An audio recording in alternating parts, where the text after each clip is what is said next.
Hey friend, I am so excited because today we're going to be looking at the beats, the 15 beats, the 15 amazing beats that are in the Save the Cat Writes novel book by Jessica Brody. If you haven't gotten yourself a copy of this book yet, please add it to your Amazon shopping list because it's your shopping cart because it is the best. As I've said in other videos, you're gonna learn so much in this book, and you'll end up like highlighting and writing in it, actually writing notes inside the book and having it on your desk. I was going to say there's a perfect writer's reference for your bookcase, but it's never going to be on your bookcase. You're always going to have it on your desk next to you, and you'll be flipping through pages trying to remember something, and it'll help you write the book. So today we're going to be talking about the beats, the 15 beats, and it's just going to be a quick once over of the beats, kind of talking about them. They say the best way to learn something is to teach it, right? So while we're going through this, I just wanted to share this with you guys so that it's accountability on myself with learning it. I do know the 15 beats, but I always like sharing it with people as well. So let's jump in. Having a well thought out beat sheet is going to save you so much time. So like by the time you're done writing your book, after having your beat sheet all figured out and everything, you're not going to be wandering. Like before I started using an outlining method, I thought I was a pantser. I really did. I thought I was a pantser in the way that I was like thinking that I couldn't write the book if I knew how it ended. But the thing is, shh, don't tell anyone. I didn't know how the book ended. And so I would struggle halfway through trying to figure out, okay, well, what's supposed to happen next? I felt like my characters were blind and they were randomly running into things and not knowing what was going to happen next and everything. So when I found out that Save the Cat Writes novel was out, I got the book, and when I read through it, I was like, oh, this makes sense. It's not figuring out the whole book per se, where you're like going to be bored when you're writing it. Like I thought having an outline was going to make me feel, but it's not at all like that. I absolutely love how they have it set. She has it set out so well in here where you follow the beats, and it's not really like, don't think of it like a formula where it's like, oh, but then every story that you write is going to be a formula and it's going to be like cookie cutter. It's going to be the same and everything. It's not at all like that, you guys. It's seriously amazing. Like even before Save the Cat was a thing, like story, like way back when, like Tolkien and Chaucer and many stories, like all of them wrote stories that follow the beats. Like if you take the beats and like figure it out, the opening image all the way to the finale, like they usually have most of the beats. So they were onto something. And then Blake Snyder is the man that actually created the Save the Cat system.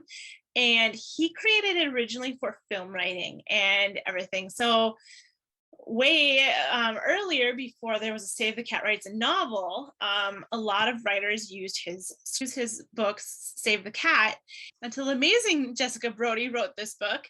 And so it's very pointedly directed towards authors and novelists and people who are writing fiction. So this is a really good book, you guys.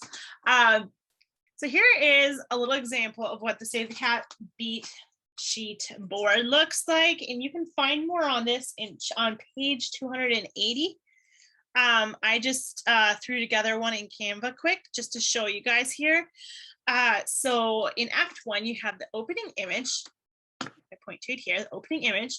And then you have the theme stated. So the opening image is where you're kind of like opening the scene. You're kind of like, that's the opening image to your character and their world.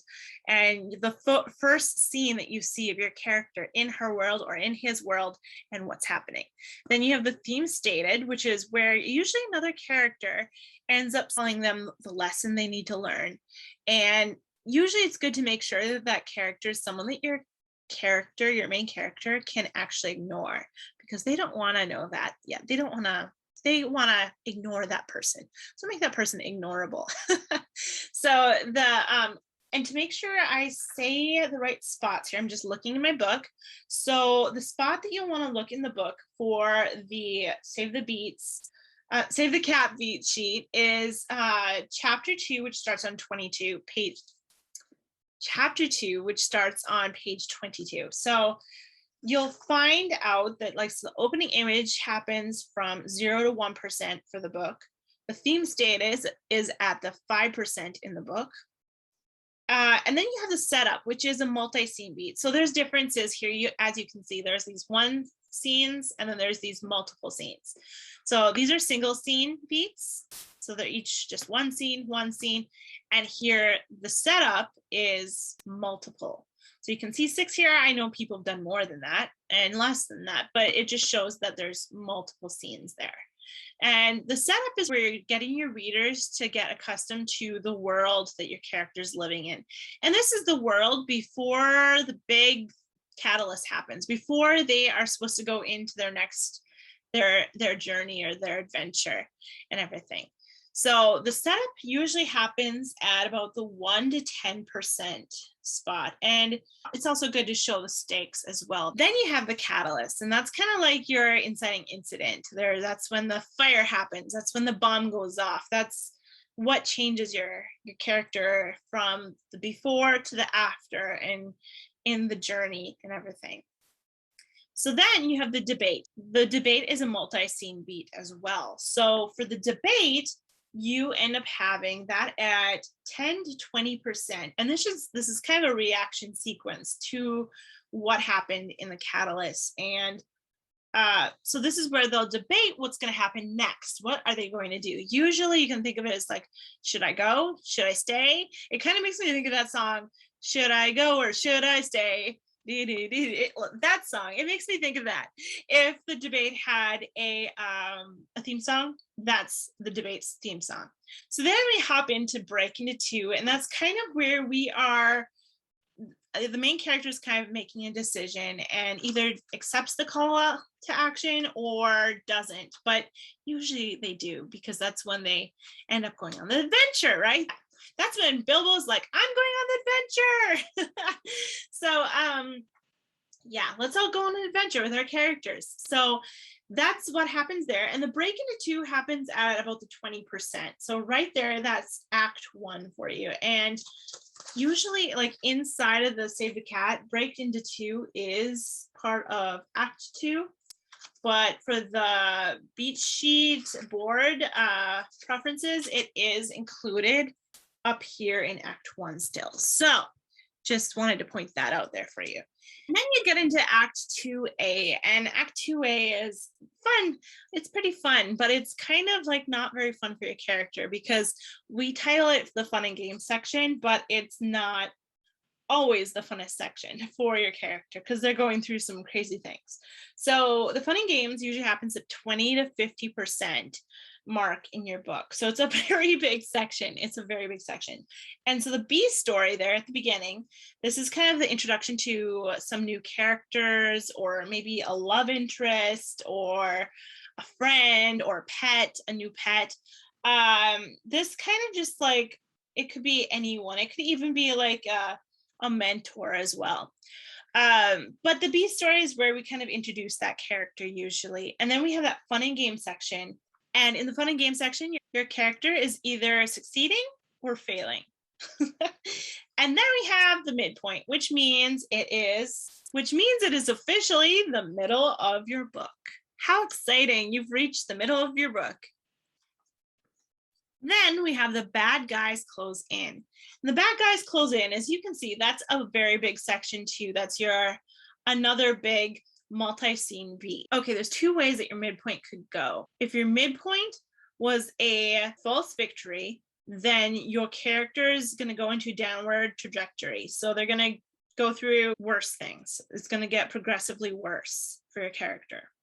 But if it was a false defeat, you'll want to make sure that your bad guys close in is an upward trajectory. So things get better for your main character. Sometimes it's a little bit tricky with that, but that's one thing I wanted to make sure that I shared, because that's something that confused me at first, but it's really good to keep that in mind so that you know which trajectory you should be going. If your character is going to be getting things better, if things are going to go better for your character, or if things are going to get worse for your character. Then, of course, you have the all is lost after the bad guys close in. And right here, this is at the 75% in your book. It's also the lowest point that your character will get. It's probably the darkest, deepest, depressingest part in the book, where your character is feeling like all is lost, like there's no hope. All is lost is also an action beat, so you want to make sure that it's gripping and pushes your hero to rock bottom. Then over here you have the dark night of the soul, and these are multi-scene beats as well.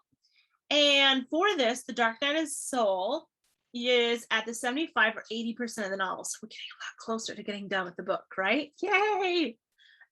So once you're done with that section is going to be kind of a reaction beat to where your hero kind of takes some time to just think about everything and to kind of process everything that's kind of happened so far in his life / this journey. But I like to think of this too as the darkness before the sunrise. Then we'll go into the break into 3, and the break into 3 is bringing us into Act 3. And it's the aha moment in your story. They now know what they need to do in order to fix their problems that happened in Act 2. Then we end up going into the finale. And the finale is pretty exciting because you're almost done with your book, even closer. So the break into 3 happens at the 80% mark. And then you have the finale, which is the 80 to 99%. So pretty, really, really, really close. This is where your character proves that they have learned a lesson. They've learned that theme stated. They have learned what they need to do with their life and how to solve their problem. After that, we go into kind of ends up having like a 5-point finale. 5 things happen in that finale here, and let me just move forward here. So point 1 of the Act 3, which is the finale, point 1 is going to be where they're gathering the team, and this is where they're preparing. This is where they're gathering the team, or even the tools to accomplish what they need to accomplish. Then point 2 is executing the plan. And these are all multi-scene beats, as you can see. So executing the plan. So they have all their supplies, they have their team, the map is all laid out, and they know what they have to do. And then we have the high tower surprise, which is basically like a twist. So something's going to happen, and then maybe they were going to save the person thinking they were locked up in this one area, and they go in to save that person and they're not there, but the enemy's there and the bad guy's there trying to trick them. So then they have to get out of that as well to get back into getting their objective. And the next section is called Dig Down Deep. And this section is where they're going to dig down deep. And remember that shard of glass that I was talking about? I believe it was last week. We talked about that, where your hero has a shard of glass, maybe a shard of glass they stepped on. They stepped on it, and it got shoved into their heart when someone said something mean to them when they were little, and they've remembered that forever. But then now they're going to have to dig their hand into their chest and pull that shard of glass out. Metaphorically, of course, because then your character would be dead if that happened, which would not be good. We don't want that. But anyways, so your character is going to pull that shard of glass out. And then there is the last of the 5-point finale. And that is the execution of the new plan. So since their first plan was not exactly how they were thinking it was going to go, now they're going to follow the execution of the new plan. And then that's going to either lead into success or into failure. Some books end with them not getting what they want, and some books end with them getting what they want. But it's important to remember, if your character doesn't succeed in the end, they do still learn something by the end of the novel. They just didn't get that. They just didn't get what they wanted. Okay, and now we have the final image. So for the final image, it's always good to think of this. So like if you think back to the opening image, that opened up us to the world of your character, and we saw what your character is like before they've been through everything. And then if you see the final image, that is the after shot of his life, like what happened after everything that he's been through. I like to think back to The Hobbit, the movie. So there he is in his hobbit hole, all happy, and eating and having tea, and all of a sudden, yeah, the Gandalf shows up. So the dwarfs all show up to his house. So that's kind of like that's in the beginning. And then if you think of at the end, in the final image, he returns and he's a different person. Like he's just gone through this whole transformative journey that has changed him and everything. So I kind of like to think about that, where his life is so different and so easy and so good. At the end, he's just gone through like craziness and hell and back. So he writes that book, Hobbit's Tale. So that is the whole Save the Cat beat sheet board. I hope that was helpful. You'll be able to learn more in chapter 2 if you read that book. So your homework is to go and read chapter 2 and take notes, highlight things, write in the margins and circle things and write notes down. And if you don't have the book yet, go to Jessica Brody's site and you'll be able to sign up for her Save the Cat starter kit. I'll put that in the description below so that you can get that if you like. Okay, some things to remember. Okay, so I did share about this in another video. The beat mapper is so helpful. You can see this on Save the Cat website. Okay, so then you'll go over here to Save the Cat website and you'll see the beat mapper here, and you'll end up putting like your page count and you click novel, and then it'll give you basically where in your page count your opening image should show up, your theme stated. This is really good. So make sure that you remember you have this, because it'll give you a guesstimate of where everything should be in your book, on which page it should be. So to kind of help you if you're not really sure where in your book those certain beats should fall. So yeah, this is really cool too. I really like their website. They have a bunch of different beat sheets that you can read. So you can like open up a beat sheet and come over here. It has like the opening image, setup, theme stated. So I really find it helpful to study other books and movies beat sheets, because then you're going to know how story works, and reading a lot really helps as well. So, but that beat mapper is super important, and I would totally check it out if I were you. So make sure you check that out. I'll put that in the description as well. And of course, then there's the Save the Cat genres, and the Save the Cat genres, which are those 10 genres that you can choose from that are really great. She has a chapter for each of the different genres. She talks about each one and things that you'll want to make sure that you have in that book as well. So that's super good. Make sure you go and look at that beat mapper and the Save the Cat genres. And then homework time, make sure that you go and download that Save the Cat starter kit. It's super helpful, and buy the book. It's such a good book. Also, if you like this beat sheet board, I couldn't really find like a PDF of it online to like print. So I just made one in Canva, and then I plopped it onto my writer's reference page on my website for free. So if you'd like to get this, you can end up signing up for my newsletter, and I'll put that in the description. So you can sign up for that, and then you'll end up getting access to all my references that I have. And you'll also be able to get this Save the Cat beat sheet board to use with your book.